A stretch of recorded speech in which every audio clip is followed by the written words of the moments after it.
Hello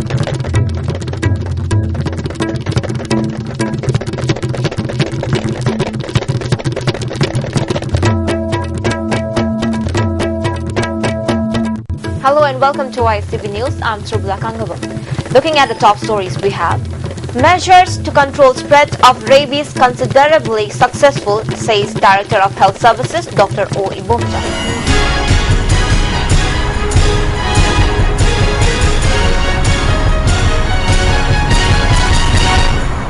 And now the news in detail.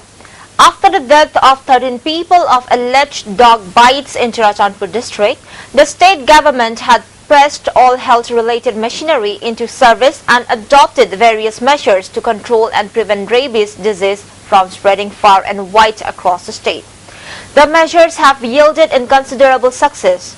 This was stated by Director of Health Services, Government of Manipur, Dr. O. Ibomcha. Dr. Ibomcha told the ISTV News during an exclusive conversation today that following strict instructions from the government to control spread of the disease, the health services and the veterinary department have been working overtime together. Now, although the two departments have not stopped taking necessary steps to control the disease, the director further said that appropriate steps will be taken to ensure that the disease does not spread in Manipur in the years to come. It is learned from the experts that the rabies disease usually spread during the time of winter when it is not too cold. In 2006, when the rabies disease struck parts of Manipur, it was winter time. The disease spread particularly during winter season in other parts of the world too. Dr. Ibomcha said, intensive drive of giving anti-rabies vaccination to the dogs and cats near the hills will be launched from the next year onward. Yet another Manipuri woman has added to the medal tally in the ongoing 35th National Games in Kerala today.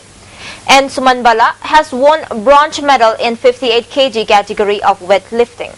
Yesterday, Sanjita and Mirabai have gold and silver medal in weightlifting. The 23rd Foundation Day of Tangmayban Youth Center TYC was celebrated at the office of the center today. MLA of Tangmayban Assembly Constituency, K.H. Joy Kisan, retired Cotton Development Officer of Agriculture Department, L. Ibomcha, Councillor of ICM Ward No. 2, K.H. Punananda, President of Center, W. Sarat Kumar, were the Presidium members at the celebration. Speaking on the occasion, MLA Joy Kisan said, he is focusing more on improving the roads and supplying drinking water to the residents of the constituency. Roads in the constituency will be black-topped soon, he added.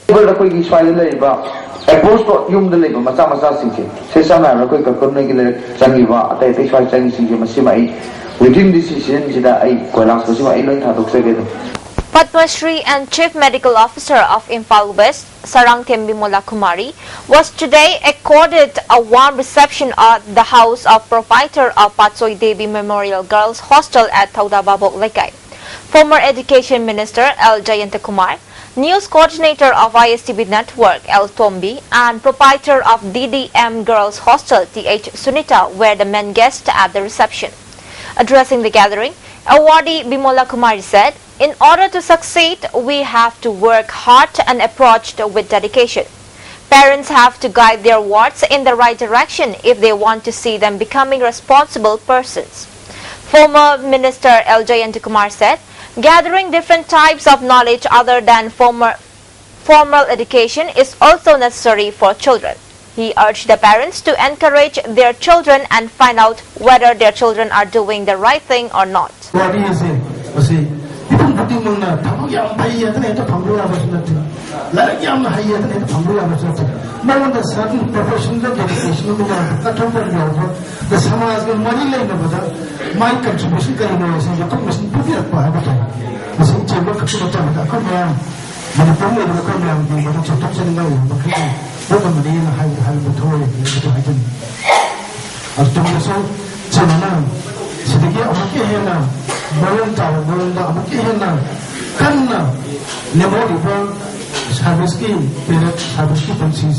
무슨 아무개는 진짜 그렇게 하고 가서 벌써 또 이야기 못 되겠으면 이시원에서 좀 맞게 바꾸고 있으면 합니다.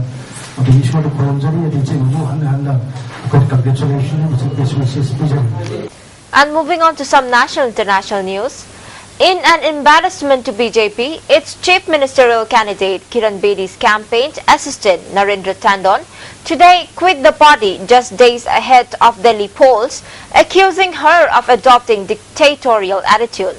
Tandon, a former secretary of the party's city unit and a permanent invitee to Delhi BJP's executive committee, tendered his resignation, saying it was difficult for him to continue working with Bedi. But the Bharatiya Janata Party said that he was only a coordinator in the party. Tandon was not the campaign in charge for Bedi, but he was just one of the coordinators, a BJP leader claimed. The Delhi unit of the party even claimed that Tandon has a habit of resigning and had done so in the past too. Tandon has resigned twice in past as well. It is his habit to resign and rejoin the party, an executive of Delhi BJP Harish Khurana said. Aam Aadmi Party AAP convener Arvind Kejriwal today demanded a public apology from BJP for publishing a derogatory advertisement against him. He said the party will lodge a complaint to the Election Commission on the issue. He said BJP might have problems with him, but addressing the entire community to which he belongs as Updravi or anarchist is highly objectionable. Congress spokesperson Abhishek Manu Singh Singhvi charged the BJP with directly dividing society on the basis of caste and community through advertisement. Reacting to the allegation, BJP spokesperson GVL Narimsha Rao said, AAP is stooping very low in electoral politics and it is latching on every effort to drag caste in their electoral calculation. BJP has put up a newspaper advertisement targeting Kejriwal for threatening to disrupt the Republic Day parade last year and shows him complaining that he was not invited for the event this year. Delhi High Court has issued a notice to Aam Aadmi Party Chief Arvind Kejriwal on plea seeking cancellation of his candidature from contesting Delhi polls. The notice has been issued on the plea of Congress leader Kiran Walia, which says that Kejriwal cannot contest from New Delhi as he is a resident of Uttar Pradesh. The court has also issued notices to ECI, CEO and 5 others against inclusion of Kejriwal's name in the list of candidates for the assembly polls. Surprised at the Chinese reaction over his visit to India, US President Barack Obama said that he had very successful meetings with President during his recent visit to the country. I was surprised when I heard that the Chinese government had put out the statement. I visited China just a while back and had some very successful meetings with President Xi. China doesn't need to be threatened because we have good relations with India, Obama said. The US President said he has continuously emphasized that it is very much in America's interest to see a peaceful rise of China. What's dangerous for us is a destabilized and impoverished and disintegrating China. It's much better for us if China is doing well, he said. The first large-scale trials of an experimental vaccine against Ebola are due to begin in Liberia. The potentially preventative medicine was taken under strict security to a secret location in the West African country. Scientists aim to immunize 30,000 volunteers, including frontline health workers. More than 8,500 people have died in the Ebola outbreak, the vast majority in Guinea, Liberia and Sierra Leone. The total number of reported cases is more than 21,000. In Liberia alone, more than 3,600 people have died from the disease. The trial beginning today will involve injecting a small amount of the Ebola virus into volunteers in order to trick the body into producing an immune response. But it is not yet clear whether this will really offer protection against the disease. And before we wind up the top stories once again. Measures to control spread of rabies considerably successful, says Director of Health Services Dr. O. Ibumta. Well, thank you so much for joining with us and have a great day.